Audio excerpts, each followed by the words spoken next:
Assalamualaikum warahmatullahi wabarakatuh. Teman-teman, bagaimana kabarnya? Ketemu lagi kita di Home Learning Pendidikan Agama Islam kelas 11. Gimana hari ini? Pada sehat? Masih semangat? Ya, harus semangat ya. Sebelum kita mulai materi, mari kita buka pelajaran home learning hari ini dengan saya basmalah, bismillahirrahmanirrahim, dan doa belajar Rabbi zidni ilma warzuqni fahma. Ya Allah, tambahilah ilmuku dan pertinggikanlah kecerdasanku.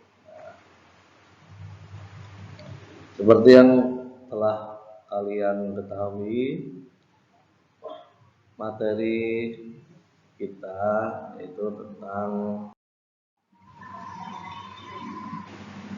beriman kepada kitab-kitab Allah Subhanahu wa taala. Nah, di sini Pak Irfan sudah membuat video slide ya untuk membantu kalian belajar di rumah. Nah, ini iman kepada kitab Allah adalah termasuk rukun iman yang ketiga. Nah, di sini ada cerita di sini. Sejak Nabi Adam sampai Nabi Muhammad Sallallahu Alaihi Wasallam, para Rasul datang untuk menyampaikan ajaran Allah SWT kepada umat-umatnya. Sebagai manusia biasa, para Rasul juga akan meninggal dunia. Nah, setelah mereka meninggal, umat manusia mengalami pergeseran dan ada yang mulai meninggalkan ajaran para Rasul. Saat itulah kehidupan umat manusia mulai kacau balau, karena tidak lagi memiliki pedoman bagaimana yang telah dibawa oleh Rasul.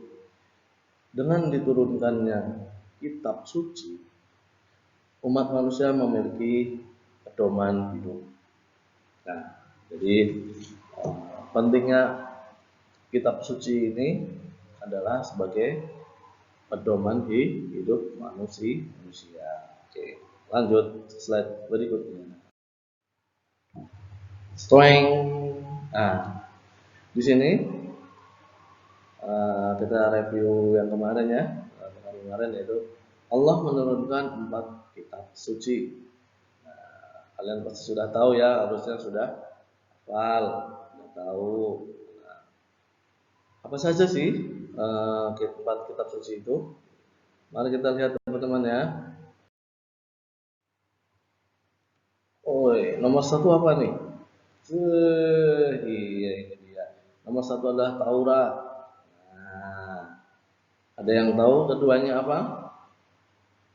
Secara berurut ya. Ada yang tahu siapa? Yo, yang kedua apa? Ini dia yang kedua. Kitab Zabur. Bagus kan ini? Warnanya merah. Yes. Kita buka lagi yang ketiga. Kitab Injil. Terus yang keempat adalah kitab Al-Quran. Nah, Al-Quran ini adalah kitab penyempurna bagi kitab-kitab sebelumnya. Nah, Al-Quran adalah kitab akhir zaman, kitab yang terakhir, dibawa oleh Nabi Muhammad SAW.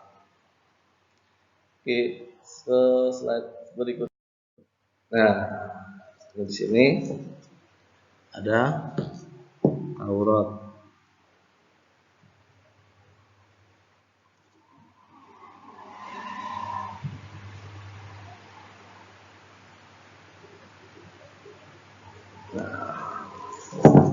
Taurat, kita lihat sebelum ya, Taurat ini siapa yang tahu? Siapa yang membawa Taurat ini diwahyukan ke Nabi siapa? Rasul siapa oleh Allah? Wih, muter dulu. Set, dia. Ting, ting, ting, ting, ting, ting. Kita akan buka. Ternyata dia adalah Nabi Musa alaihissalam. Oke, betul sekali buat teman-teman ya. Yaitu Taurat diwahyukan kepada Nabi Musa. Nah,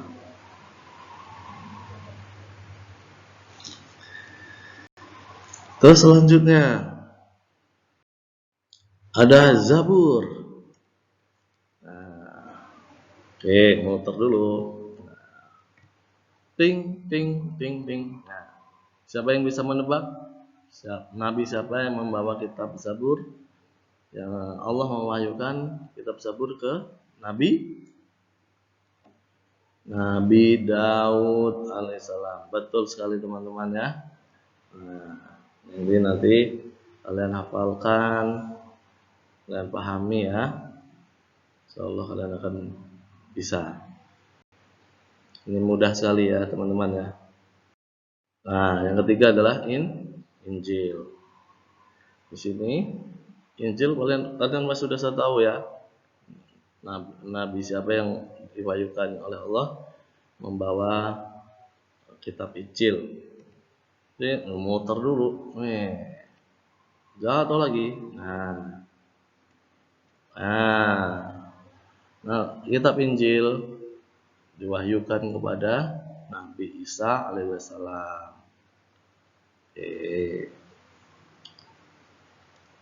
Selanjutnya Al-Quran. Nah, ini dia Al-Quran.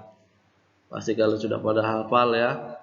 Siapa yang membawa atau yang diwahyukan Al-Quran kepada siapa? Yo. Betul, kita sebagai seorang muslim kita harus tahu karena Al-Quran adalah kitab orang muslim dan diwahyukan kepada Nabi Muhammad sallallahu alaihi wasallam ya untuk dijadikan pedoman hidup bagi orang-orang muslim. Nah, di sini Al-Quran ada sedikit ya. Iman kepada kitab Allah, artinya yaitu meyakini sepenuh hati bahwa Allah Subhanahu wa taala telah menurunkan kitab kepada nabi atau rasul yang berisi wahyu untuk disampaikan kepada seluruh umat manusia. Di dalam Al-Qur'an disebutkan bahwa ada 4 kitab Allah yang diturunkan kepada para nabinya. Nah, udah tadi kita ulas ya, yaitu Taurat diturunkan kepada Nabi Musa, Zabur kepada Nabi Daud, Injil kepada Nabi Isa, dan Al-Quran kepada Nabi Muhammad Sallallahu Alaihi Wasallam. Nah, lanjut lagi. Nah, ini Taurat. Nah, kita bahas tentang Taurat. Nah, Taurat ini berasal dari bahasa Ibrani. Kitab Taurat adalah salah satu kitab suci yang diwahyukan Allah SWT kepada Nabi Musa alaihissalam. Nah, kitab Taurat ini menjadi petunjuk dan bimbingan bagi Bani Israel.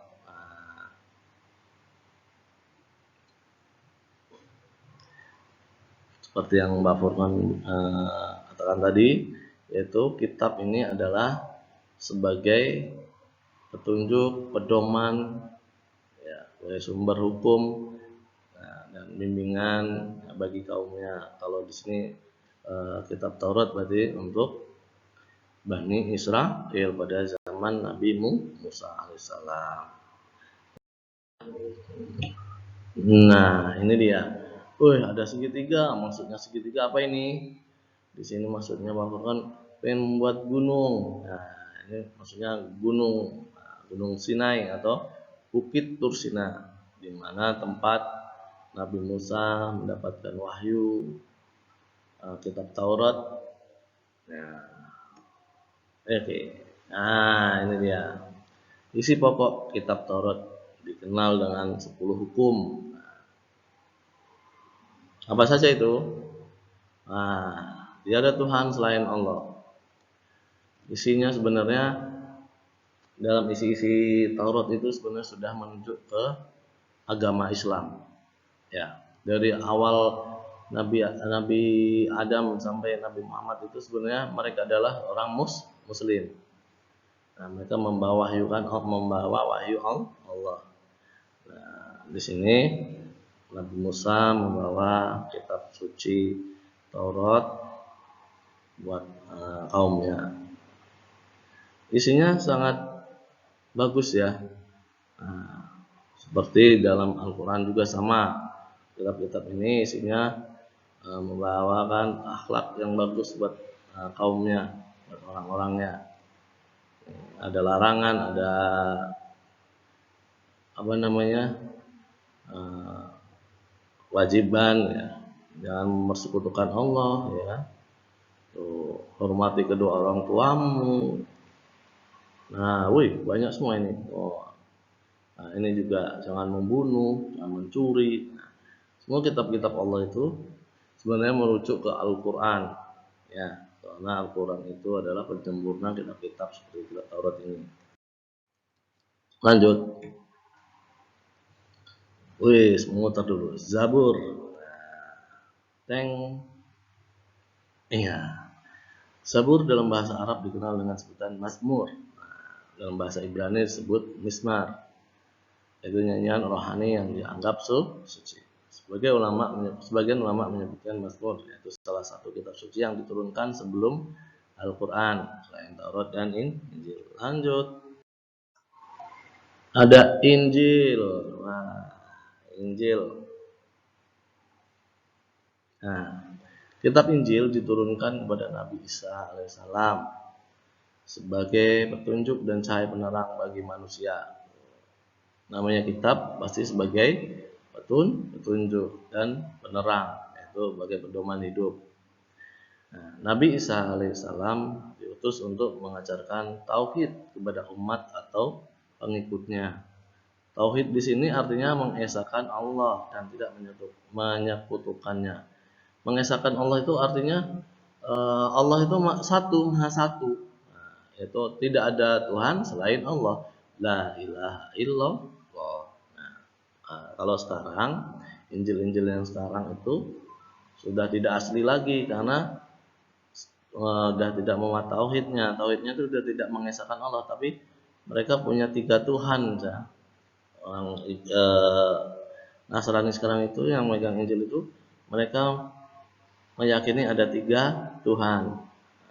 Makanya sudah melenceng dari Injil yang asli ya, yang harusnya yang dibawa oleh Nabi Isa. Nah, karena campur tangan manusia yang tidak bertanggung jawab, maka kitab Injil ini banyak yang berubah, yaitu tentang isinya.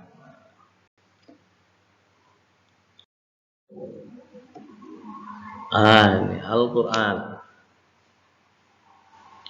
Terus harus mana nih kamu muncul? Nah, ini dia. Al-Quran yang diwahyukan kepada Nabi Muhammad SAW menghapus bagian syariat yang tertera dalam kitab-kitab terdahulu dan melengkapinya dengan tuntunan yang sesuai dengan perkembangan zaman. Al-Quran merupakan kitab suci terlengkap dan berlaku bagi semua umat manusia sampai akhir zaman. Nah, dari keempat kitab ini, Al-Quran inilah adalah kitab penyempurna. Dia itu adalah kitab suci yang terlengkap. Ini adalah kitab sucinya orang Islam. Kita sebagai Muslim wajib mempelajari Al-Quran, membaca. Jangan Pak Fro nanya, siapa hari ini yang sudah membaca Al-Quran? Tunjuk tangan. Nah, terima kasih yang sudah membaca Al-Quran di hari ini. Yang belum, silakan nanti usahakan minimal membaca eh, satu ayat. Nah, waktu kita sholat juga udah banyak membaca. Cuman kalau kita biar membiasakan membaca Al-Quran, kalau yang belum bisa membaca Al-Quran ya membaca juz amma, ya, surat-surat pendek ya, dibaca, itu kan mendapatkan pahala yang luar biasa. Kita membaca Al-Quran dengan apa, tersendat-sendat aja susah gitu, maksudnya kita baca masih terbata-bata, kita sudah pahalanya sudah banyak, apalagi kalau kita mahir dalam membaca Al-Quran, lancar membaca Al-Quran. Nah, nggak bisa dibayangkan kan pahalanya sudah besar. Oke, lanjut. Di sini ada nama-nama lain Al-Quran. Oke, kita bahas tentang Al-Quran adalah. Nah, sebelum kita bahas nama-nama lain Al-Quran, perlu kalian tahu Al-Quran adalah kitab suci yang diturunkan Allah SWT kepada Nabi Muhammad SAW melalui malaikat Jibril.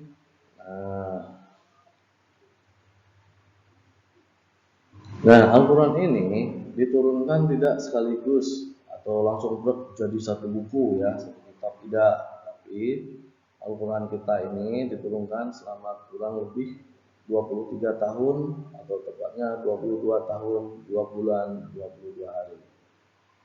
Yang terdiri dari 30 juz dan 114 surat. Jadi Al-Quran itu diturunkan lewat malaikat Jibril dan mewahyukannya kepada Nabi Muhammad SAW. Nah, pada zaman Nabi Muhammad dulu,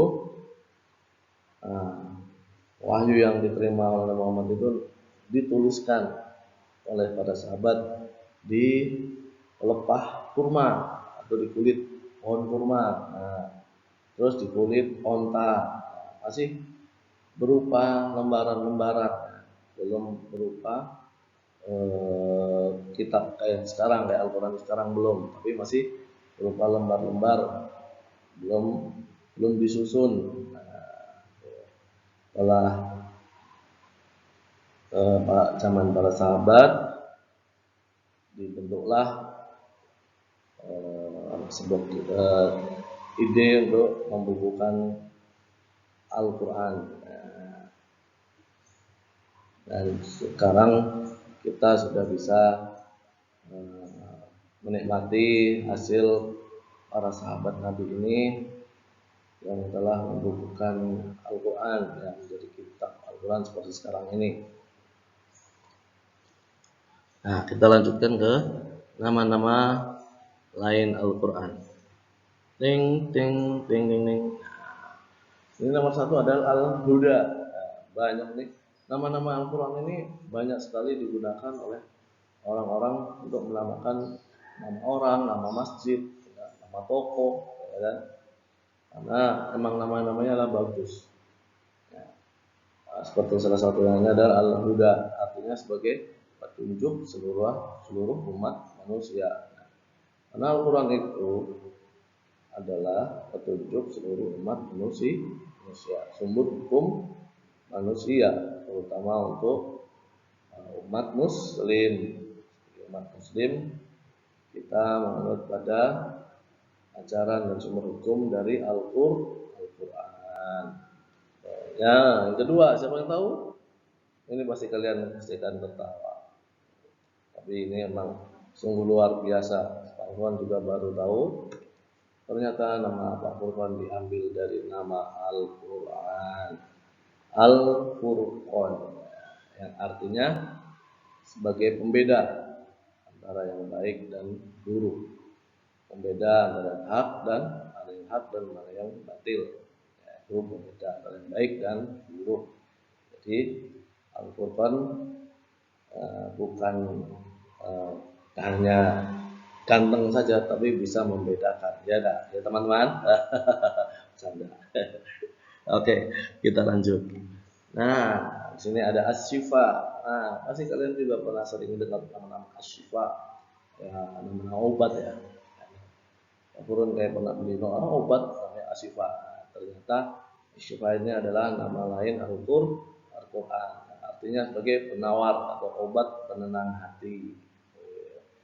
Lantunan ayat-ayat Al-Quran itu kalau kita mendengarkan lantunan ayat suci Al-Quran itu bisa menjadi obat penenang hati. Kita mendengarkan orang membaca Al-Quran sahdu. Kalau ya apalagi kita bisa membacanya sendiri ya, kita luar biasa. Hati kita akan tenang, hati kita akan lebih rileks.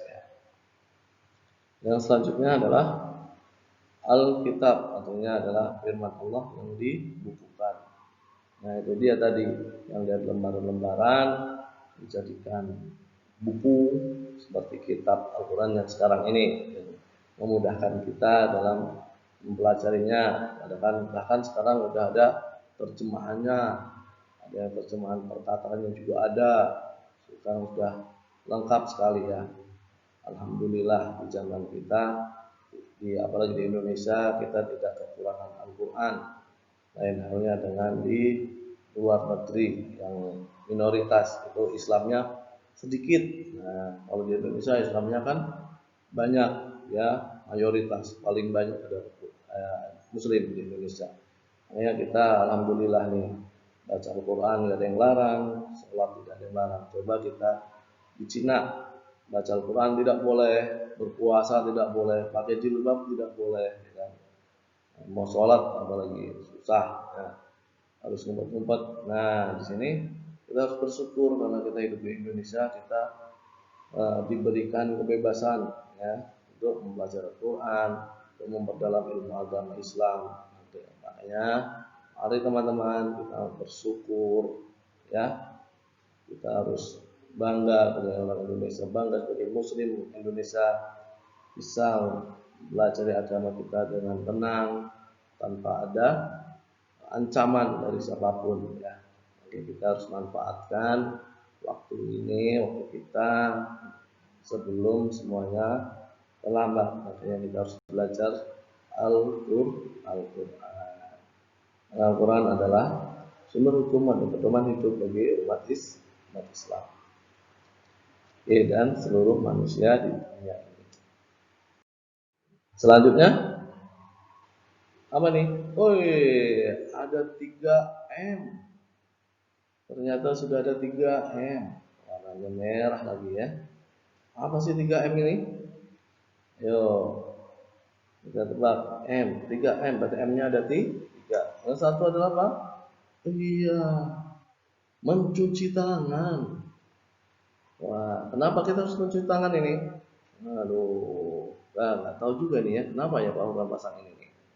Kedua Pak, memakai masker. Wah, kenapa juga kita harus memakai masker ya? Nah, yang ketiga apa nih? Menjaga jarak.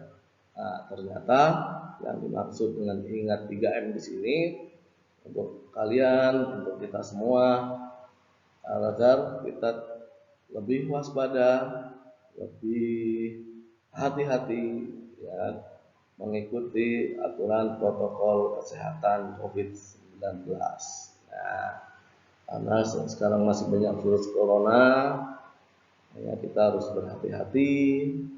Jika kita tidak ada keperluan mendesak keluar, sebaiknya kita berada di dalam rumah saja bersama anggota keluarga kita yang lain.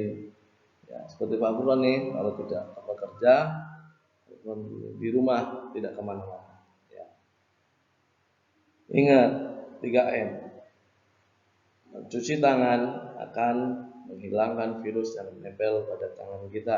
Kalau kita mencuci tangan dengan sabun atau dengan hand sanitizer, ya, itu kan membunuh virus corona. Nah, karena penularan terbanyak yaitu melewati tangan. Ya. Orang yang terpapar virus misalkan memegang gagang pintu. Nah, nanti gagang pintu kita pegang. Nah, kita nanti akan megang hidung, megang mulut. Akhirnya kita akan terkena virus, akan tertular virus. Makanya kita harus rajin-rajin cuci tangan. Yang kedua adalah memakai masker. Nah, selain melindungi diri kita sendiri, ternyata masker juga melindungi orang di sekitar kita, melindungi orang yang kita sayang di sekitar kita. Jadi fungsi masker itu selain menjaga kita dari orang lain, juga menahan droplet kita yang keluar. Makanya sangat aman, sangat bagus untuk kita memakai masker. Nah, yang ketiga ini tidak kalah pentingnya, yaitu menjaga jarak. Paling tidak 1-2 meter. Karena penularan virus corona melalui droplet. Droplet itu apa sih? Yaitu air ludah kita. Kalau kita ngomong, kalau kita tertawa, atau kita batuk, itu bersin, droplet kita pasti keluar. Mungkin ada yang kelihatan, mungkin ada juga yang tidak. Makanya di sini fungsinya memakai masker itu penting, ya. Jadi kalau lagi batuk kita pakai masker, bersin pakai masker, atau ditutup biar droplet itu tidak kemana-mana. Ya, kita jaga orang yang kita sayang, kita jaga keluarga kita jaga teman kita jaga saudara-saudara kita semua. Oke, mungkin sampai di sini saja pertemuan kali ini tentang kitab-kitab iman kepada kitab Allah. Nah, mungkin untuk video selanjutnya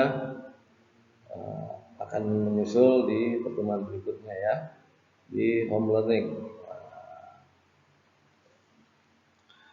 Nah, kurang lebih mohon maaf. Tetap semangat, jaga kesehatan selalu, bahagia selalu, ya. Yang penting adalah kita sehat, ya. Oke. Assalamualaikum warahmatullahi wabarakatuh.